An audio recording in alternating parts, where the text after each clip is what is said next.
디도서 3장입니다. 지금까지 교회 안에 있는 여러 분류의 교인들에게 교훈을 주고 난 후에 교회 밖의 사회생활에 대해서 가져야 할 태도에 대해서 건면을 하고 있습니다.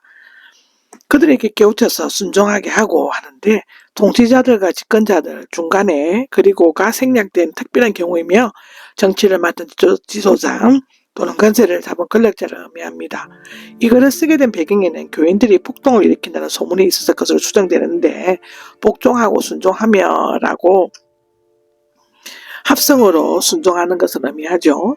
그리스도인들이 정권에 대해 어떤 태도를 지녀야 할 것인가에 대해서는 로마서 13장, 베드로전서 2장에 언급되어 있습니다.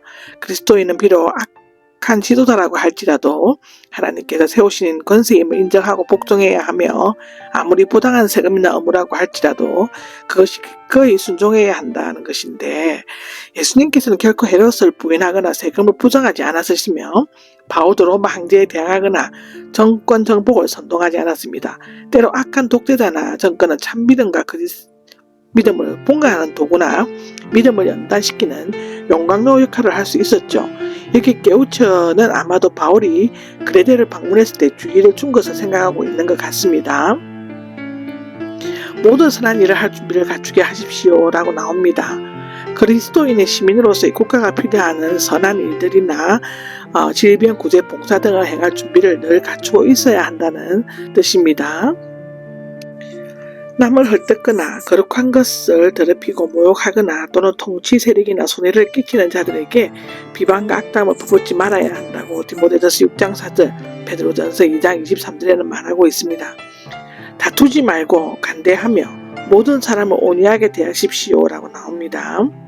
온유함은 하나님께 진실된 마음으로 순종하고 사람들에게 친절하고 정중하게 가는 것을 나타내는 것이죠.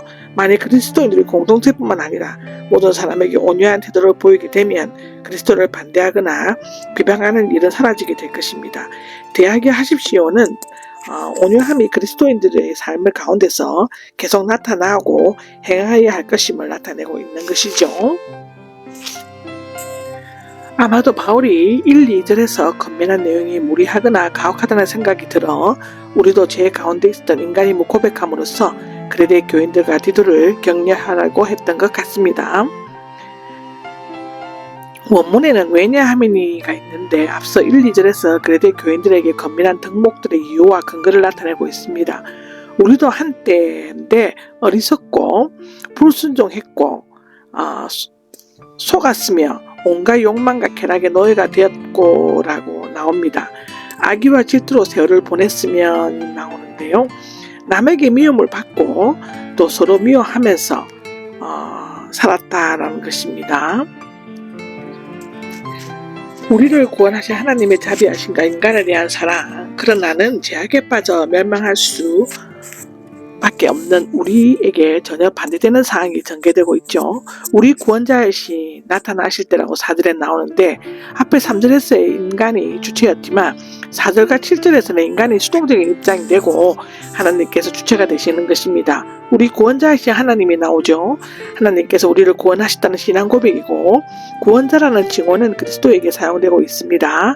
자비하심, 즉 바울이 즐겨 사용하는 언어로서 하나님의 온화하심과 긍휼을 여기심, 인정적으로 친절과 선의, 친절하심을 나타냅니다. 인간에 대한 사랑은 인류 일반을 향한 사랑을 나타내며 고전어에서는 사람이 사람을 사랑하는 인정을 의미합니다. 이 두 단어는 황제, 예배 때 황제에게 사용되었지만 여기에서는 그리스도에게 적용될 수 있습니다. 예수 그리스도는 죄악에 빠져 멸망당할 수밖에 없는 타락한 인간을 구원하시려고 육신을 입고 오셔서 자신을 십자가 위에 속죄 양으로 바치셨죠. 이것은 인간을 향한 하나님의 자비하심과 인간에 대한 사랑을 구체적으로 나타내신 위대한 구속사 사건인 것입니다. 하나님께서 우리를 구원해 주셨습니다 라고 나오는데요. 구원론이 한 절에 간결하게 요약되어 있습니다. 구원해 주셨다는 구원이 과거에 단번에 이루어졌음을 나타내고 있죠. 그리스도인들은 과거 어느 시점에 이미 구원을 받았고 그 구원은 그리스도의 재림 때에 완전히 이루어졌게 됩니다. 하나님께서 우리를 구원하시는 역사에서 몇 가지 요소가 있는데요. 첫째로 우리가 행한 긍휼하심 때문이었습니다. 이 공렬하심이라는 것은 불쌍히 여김과 동정과 친절은 앞서 자비하심, 사랑과 함께 모두 하나님의 편에서 은혜의 측면을 나타내고 있죠. 우리의 구원은 율법의 요구를 이루고 도덕적으로 의롭게 행해서가 아니라 전적으로 하나님의 공렬하심으로 말미암은 것이죠. 둘째로는 우리를 깨끗이 구원하여 주셨습니다. 근데 하나님께서 구원을 가져오기 위해 사용하는 이중적인 은혜의 수단은 깨끗이 씻어 거듭나게 하시고 깨끗이 씻어 거듭난 결과는 성령으로 새롭게 되는 것이고 하나님의 형상을 되찾는 것입니다. 거듭나게 되는 것과 성령으로 새롭게 되는 것은 별개의 것이죠. 전자가 옛사람을 벗어나고 새로운 상태나 신분으로 바뀌는 것을 반면에 후자는 새로운 삶을 살아가면서 내적으로 점진적으로 변화되어가는 과정을 의미하는 것입니다.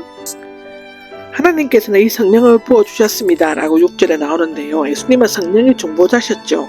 하나님께서는 그를 통해 성령을 우리에게 풍성히 부어주셨습니다. 성령은 죄인을 구원하시는 하나님의 은혜로 목적을 성취시키는 데 밀접하게 연관되어 있습니다. 로마서 8장, 에베소서 1장에도 나오죠. 하나님께서는 자신의 은혜로 시작하는 일을 성령을 통해 은혜로 이루어 주실 것입니다. 성령이 성부에게서 아니면 나케아 신조에서 아들에게서를 넣어 성령의 성부와 성자에게서 나오느냐는 교리적 논쟁점의 하나였는데요. 하나님께서는 성령을 부어주신 결과로 우리는 하나님의 은혜로 어렵다 하심을 얻어 영원한 생명의 소망에 따라 상속자가 되었다는 것입니다. 즉 그리스도인은 더 이상 종이 아니라 그리스도와 함께 상속자가 되어 있으며 장차 하늘나라에서 영광을 누리게 될 것입니다.